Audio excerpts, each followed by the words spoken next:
नमस्कार दोस्तों, vision with आलोक में आप सभी का बहुत बहुत स्वागत है।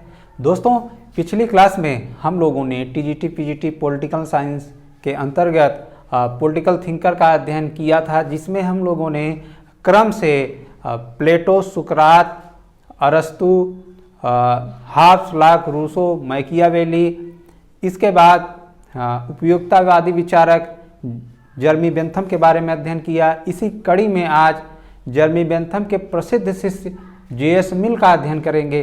दोस्तों, अगर पिछला क्लास किसी स्टूडेंट ने ना देखा हो तो वो जाके प्लेलिस्ट में जर्मी बेंथम की पिछली वीडियो देख ले, क्योंकि अगर जे.एस. मिल को समझना है तो जर्मी बेंथम को समझना बहुत ज़रूरी है।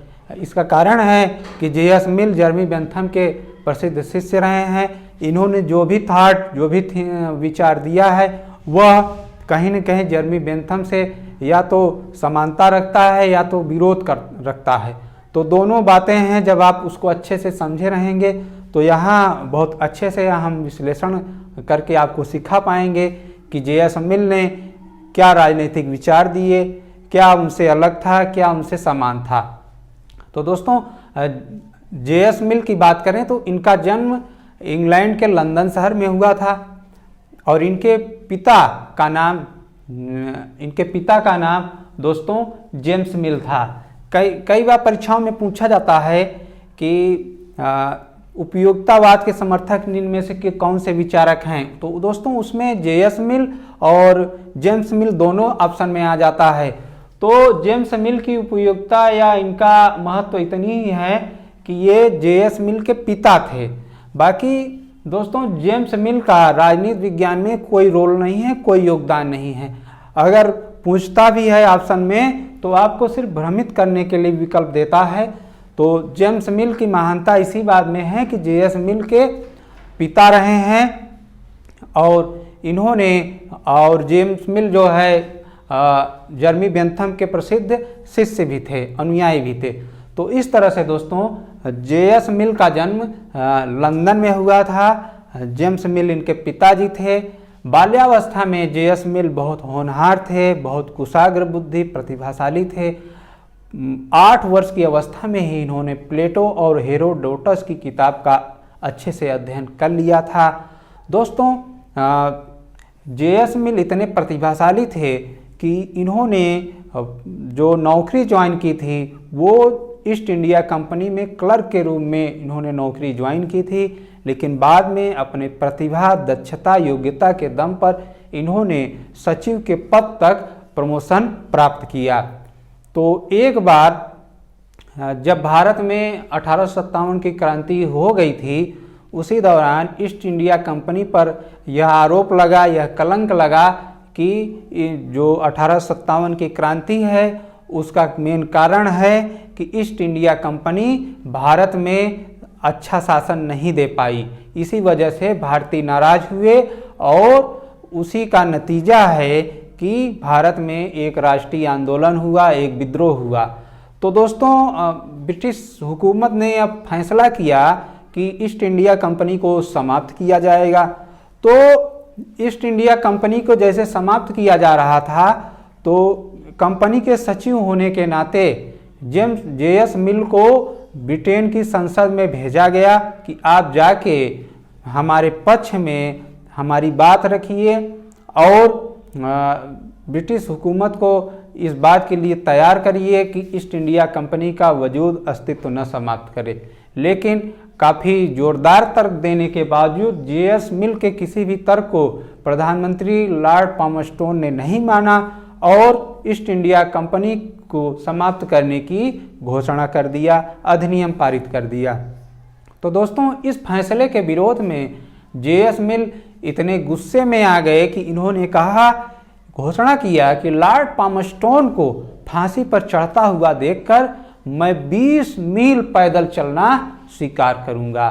तो कई बार परीक्षा में पूछा गया सवाल है कि किस विचारक ने कहा कि मैं ब्रिटेन के प्रधानमंत्री लॉर्ड पामस्टोन को फांसी पर चढ़ता हुआ देखकर 20 मील पैदल चलना स्वीकार करूंगा। तो यह कथन जे.एस. मिल के साथ जुड़ा है और उसी समय इन्होंने गुस्से में बोला था जब ईस्ट इंडिया कंपनी को समाप्त करने का अधिनियम पारित कर दिया था। तो इसके बाद दोस्तों युवावस्था में जे.एस. मिल की मित्रता एक अत्यंत खूबसूरत महिला से हुई जिसका नाम था हैरियट टेलर, और वो शादीशुदा महिला थी। उनके पति का कुछ सालों बाद देहांत हो गया तो जे.एस. मिल ने उस महिला से विवाह कर लिया, और बाद में उन्होंने जो एक प्रसिद्ध किताब लिखी थी ऑन लिबर्टी, तो इन्हीं महिला को समर्पित किया था। तो दोस्तों इस तरह से उन्होंने एक स्टेटमेंट दिया कि मेरे लेखों में जो सर्वोत्तम है वह उसकी प्रेरक भी है, लेखिका भी है, मित्र भी है, पत्नी भी है, और उसकी सत की उत्कृष्ट भावना, प्रेरणा, प्रशंसा ही मेरे लिए पुरस्कार है। तो यह भी पूछा गया सवाल है, यह कथन किसका है और किसके लिए है? यह कथन जे.एस. मिल की पत्नी श्रीमती हैरियट टेलर के लिए था। दोस्तों जे.एस. मिल ब्रिटेन के सांसद भी बने थे, और वो ऐसे राजनीतिक विचारक थे जो ब्रिटेन में राजनीतिक नेतृत्व को भी अंजाम दिया था। तो एक तरह से राजनेता भी थे। तो उन्होंने संसद में रहते हुए सांसदों की स्वतंत्र विवेकशीलता और अनुशासन में न रहने की प्रवृत्ति का समर्थन किया। तो इस तरह से दोस्तों जब वो संसद में भाषण देते थे तो इतना ज़बरदस्त, इतनी अच्छी भाषा का प्रयोग करते थे कि वहाँ के प्रधानमंत्री, तत्कालीन प्रधानमंत्री ग्लैडस्टोन भी इनके प्रशंसकों में शामिल हो गए थे। ग्लैडस्टोन ने एक बार कहा था कि जब संसद में जे.एस. मिल का भाषण होता है तो मुझे ऐसा प्रतीत होता है कि जैसे मैं किसी संत का प्रवचन सुन रहा हूँ। तो यह कथन किसके साथ जुड़ा है? ग्लैडस्टोन के साथ जुड़ा है। किसके लिए कहा था? जे.एस. मिल के लिए कहा था। दोस्तों अब जे.एस. मिल की कुछ प्रमुख किताबें हैं, उनके बारे में जान लें। हमने यहाँ एक साथ कलेक्शन दे दिया है, ये आप बहुत अच्छे से नोट कर लीजिए। ये किताब कहीं न कहीं बाद में परीक्षाओं में पूछ लिया जाता। पहली जो इनकी पॉपुलर किताब है ऑन लिबर्टी है, ऑन लिबर्टी, जो कि इनकी पत्नी हैरियट टेलर को समर्पित है। दोस्तों अगली किताब है रिप्रेजेंटेटिव गवर्नमेंट। रिप्रेजेंटेटिव गवर्नमेंट ये भी जे.एस. मिल की किताब है। और अगली किताब है यूटिलिटेरिज्म या उपयोगितावाद।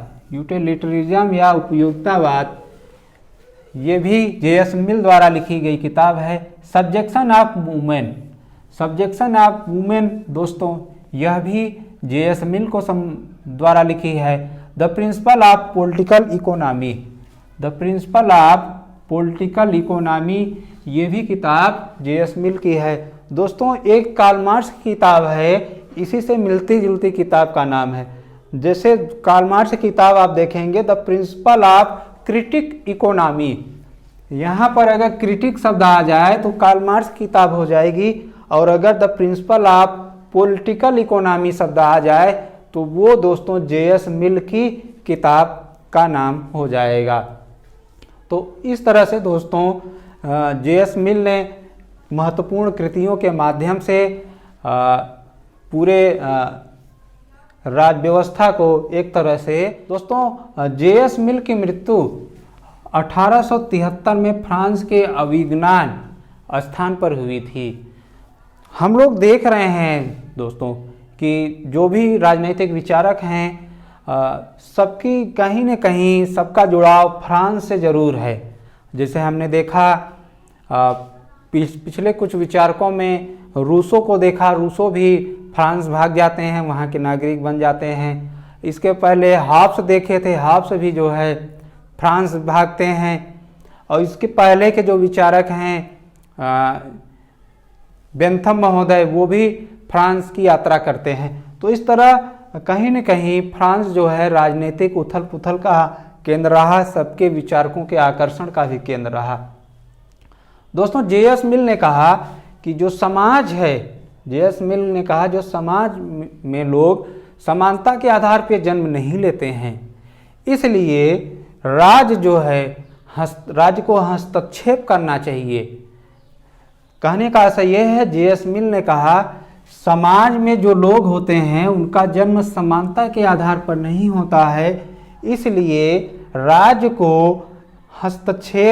को सामाजिक आर्थिक आधार पर हस्तक्षेप करना चाहिए।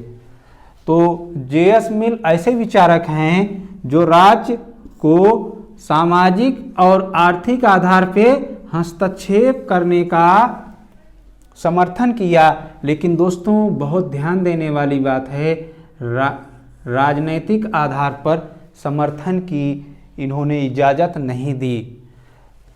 मतलब राज्य को हस्तक्षेप की अनुमति दी सिर्फ 2 क्षेत्रों में, सामाजिक क्षेत्र में और आर्थिक क्षेत्र में, लेकिन राजनीतिक क्षेत्र में इन्होंने हस्तक्षेप की अनुमति देने से मना कर दिया। इस तरह से इन्होंने नकारात्मक उदारवाद से सकारात्मक उदारवाद स्थापित करने का प्रयास किया। लेकिन दोस्तों सकारात्मक उदारवाद के जनक नहीं बन पाए। कौन? जे.एस. मिल सकारात्मक उदारवाद के जनक नहीं बन पाए। इसका कारण ये है कि इन्होंने राजनीतिक क्षेत्र में राज्य को हस्तक्षेप करने से मना कर दिया। आगे के जो विचारक आपको मिलेंगे जो सामाजिक, आर्थिक, राजनीतिक क्षेत्रों में भी समर्थन करते हैं, वही जो है सकारात्मक उदारवाद के जनक माने जाएंगे। जैसे आप ग्रीन को देखेंगे, जो ब्रिटिश आदर्शवाद के जनक हैं, वही सकारात्मक उदारवाद के जनक भी माने जाएंगे। दोस्तों आप उदारवाद शब्द देख रहे होंगे और यह विचार कर रहे होंगे, उदारवाद बता रहे हैं सर, तो उदारवाद का अर्थ क्या होता है? तो बहुत संक्षिप्त में जान लीजिए, जो उदारवाद शब्द है वह व्यक्तिगत स्वतंत्रता को महत्व देता है। वह कहता है कि जो राज्य है वो व्यक्तियों के मामले में बहुत कम से कम दखल दे। राज्य का सिर्फ 3 ही काम है, सुरक्षा दे, न्याय स्थापित करे और पुलिस प्रशासन को व्यवस्था स्थापित करे। तो दोस्तों इस तरह से उदारवाद, जो नकारात्मक उदारवाद है, उसको सकारात्मक उदारवाद के रूप में परिवर्तित करने का प्रयास जे.एस. मिल ने किया, लेकिन सकारात्मक उदारवाद के जनक नहीं बन दोस्तों पाए। जे.एस. मिल ने बेंथम द्वारा प्रतिपादित जो उपयोगितावाद का खंडन किया। तो आइए देखते हैं। जे.एस. मिल वह अंतिम उपयोगितावादी और प्रथम व्यक्तिवादी की श्रेणी में माना जाता है। पूछा जाता है कि वह विचारक कौन है जो अंतिम उपयोगितावादी और प्रथम व्यक्तिवादी था, तो वह मित्रों जे.एस. मिल थे। बेंथम का उपयोगितावाद जहां मात्रात्मक था, वहीं जे.एस. मिल ने इस उपयोगितावाद को गुणात्मक आधार पर आधारित किया। दोस्तों बेंथम ने जो उपयोगितावाद है इसे सुख को प्रमुख माना, जबकि जे.एस. मिल ने उपयोगितावाद के आंतरिक सुख को प्रमुख महत्व दिया। इसका आशय यह है कि बेंथम का उपयोगितावाद बाह्य सुख पर आश्रित है, जबकि मिल का उपयोगितावाद आंतरिक सुख पर आश्रित है। अगला पॉइंट है, बेंथम का उपयोगितावाद जहां स्वार्थी है, वहीं जे.एस. मिल का उपयोगितावाद परमार्थ पर आधारित है, अर्थात दूसरे की सेवा पर आधारित है। बेंथम ने सुख को जहां साध्य माना, वहीं शेष तत्व को साधन माना। बेंथम ने सुख को ही साध्य मान लिया और शेष तत्व को साधन मान लिया, जबकि बेंथम के शिष्य मिल ने सुख के बजाय स्वतंत्रता को साध्य माना और शेष तत्व को साधन मान लिया। इसके बाद दोस्तों बेंथम ने एक महत्वपूर्ण स्टेटमेंट दिया था और कहा कि एक असंतुष्ट सुकरात एक संतुष्ट मानव से श्रेष्ठ होता है और एक संतुष्ट सुअर से श्रेष्ठ एक असंतुष्ट मानव होता है। दूसरे शब्दों में कहें तो एक असंतुष्ट सुकरात एक संतुष्ट मानव से श्रेष्ठ है और एक असंतुष्ट मानव एक संतुष्ट शुकर से श्रेष्ठ है। यह विचार जे.एस. मिल से जुड़ा हुआ है। दोस्तों जे.एस. मिल ने बेंथम के उपयोगितावाद में थोड़ा सा अंतर किया। जहां जे.एस. मिल का उपयोगितावाद नैतिक और गुणात्मक है, वहीं बेंथम का उपयोगितावाद राजनैतिक है और मात्रात्मक है। तो इस तरह से जे.एस. मिल ने घोषणा किया कि मैं वह पीटर हूँ जो अपने गुरु के तर्क को नहीं मानता हूँ। यह कथन किसका है? जे.एस. मिल का है। दोस्तों जे.एस. मिल ने जो स्वतंत्रता पर विचार दिया उसमें जे.एस. मिल ने कहा कि जो प्रसिद्ध कथन था, इसमें कहा कि व्यक्ति अपने मस्तिष्क व शरीर पर संप्रभु है। इस स्टेटमेंट में दोस्तों दो महत्वपूर्ण टर्म हैं, व्यक्ति अपने मस्तिष्क और शरीर पर संप्रभु है। तो यहाँ मस्तिष्क और शरीर से क्या तात्पर्य है ये देखते हैं। मस्तिष्क से इन्होंने बताया भाषण अभिव्यक्ति की स्वतंत्रता, इसके अंतर्गत इन्होंने असीमित स्वतंत्रता की बात की। जे.एस. मिल ने कहा कि इस स्वतंत्रता के अंतर्गत पागलों, मूर्खों और सनकी लोगों को भी बोलने की आज़ादी होनी चाहिए, अभिव्यक्ति की आज़ादी होनी चाहिए, उनकी बात को दबाया नहीं जाना चाहिए।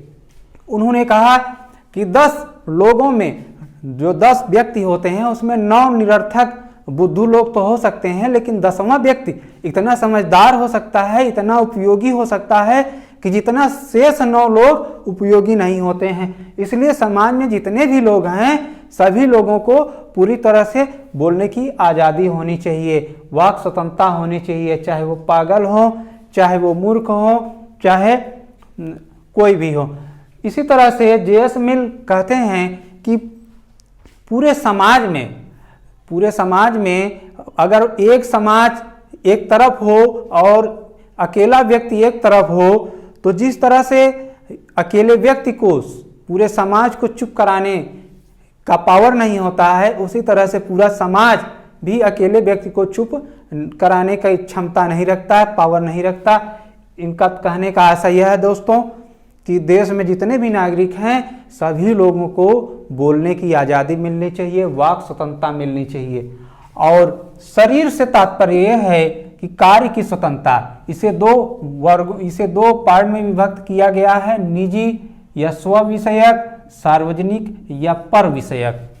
तो शरीर या कार्य की स्वतंत्रता के मामले में जो राज्य है निजी या स्व विषयक के बिंदु पर सिर्फ आत्मरक्षा के मामले में ही हस्तक्षेप कर सकता है, और दूसरा जो सार्वजनिक कार्य होता है व्यक्ति का, पर विषयक जो कार्य होता है उस पर राज्य को हस्तक्षेप करने की अनुमति है। तो दोस्तों इस तरह से जे.एस. मिल के जितनी भी स्वतंत्रता संबंधी विचार हैं उस पर वार्कन ने टिप्पणी करते हुए लिखा कि मिल खोखली स्वतंत्रता का वाहक है। सवाल यूपी टीजीटी पीजीटी ने कई बार पूछा कि मिल को खोखली स्वतंत्रता का वाहक किस विचारक ने कहा है। तो दोस्तों वार्कर एक विचारक हैं, इन्होंने ही मिल को खोखली स्वतंत्रता का वाहक बताया है इस स्टेटमेंट के ग्राउंड पे। अब अगले बिंदु पे आते हैं कि जे.एस. मिल प्रतिनिधि लोकतंत्र पर क्या विचार रखते हैं। दोस्तों जे.एस. मिल प्रतिनिधि लोकतंत्र के संदर्भ में कहते हैं कि जो लोकतंत्र होता है वह सभी देशों में स्थापित नहीं हो सकता, क्योंकि लोकतंत्र स्थापित करने के लिए लोगों को चरित्रवान होना चाहिए, सदाचारी होना चाहिए, कर्तव्यपरायण होना चाहिए। जबकि इनके गुरु बेंथम कहते थे कि प्रत्येक देश में लोकतंत्र संभव है, लेकिन जे.एस. मिल कहते हैं लोकतंत्र वहाँ संभव है जहाँ के लोग चरित्रवान हो, ईमानदार हो, कर्तव्य परायण हो। इसके बाद लोकतंत्र को गुणात्मकता पर आधारित बताया। जे.एस. मिल ने कहा लोकतंत्र कैसा होना चाहिए, गुणात्मकता पर आधारित होना चाहिए, जहाँ के लोग अच्छे हों, सदाचारी हों, वहाँ पे लोकतंत्र हो सकता है। जे.एस. मिल ने यह भी कहा कि दुनिया में ऐसे लोगों की संख्या बहुत कम है जो पशुओं से कुछ ही बेहतर हो। मतलब कि ऐसे लोग बहुत ज़्यादा हैं जिनका नेचर पशुओं जैसा है। यह कथन किसके साथ जुड़ा हुआ है दोस्तों? यह कथन जुड़ा हुआ है जे.एस. मिल के साथ।